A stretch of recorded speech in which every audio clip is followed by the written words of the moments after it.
आहेत आणि त्या फ्रस्ट्रेशनमध्ये ते ज्या प्रकारचे शब्द वापरत आहे, मला असं वाटतं की याच्यावर काय उत्तर आपण देणार आहोत।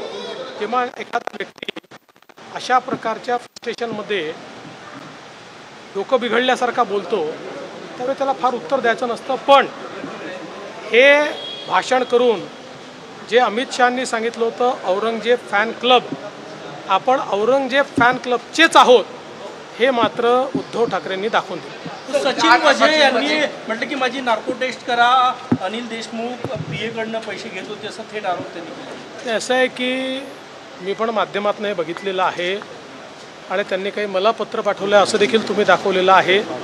अजून मी ते काही पाहिलेलं नाही, कारण मी नागपूरमध्ये आपल्याला माहिती आहे गेले 2 दिवस असं काही आलं आहे का, कोणाकडे आलं आहे का, हे सगळं पाहिल्यानंतर मग त्याच्यावर मी रिॲक्ट करेन।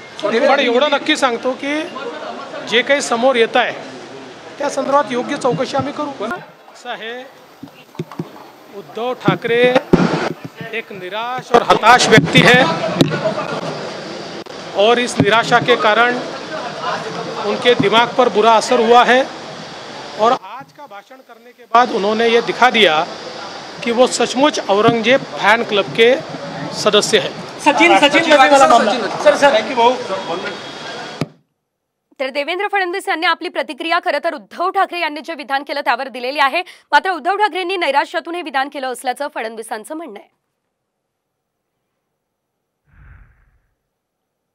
तर आपण बघू शकतोय, या आधी आपण पाहिलं होतं पुण्यात उद्धव ठाकरे बोलत होते आणि पुण्यातून उद्धव ठाकरे यांनी थेट महायुती सरकारवर जोरदार निशाणा साधलेला होता। खास करून भाजप संदर्भात त्यांनी आपली प्रतिक्रिया दिली होती।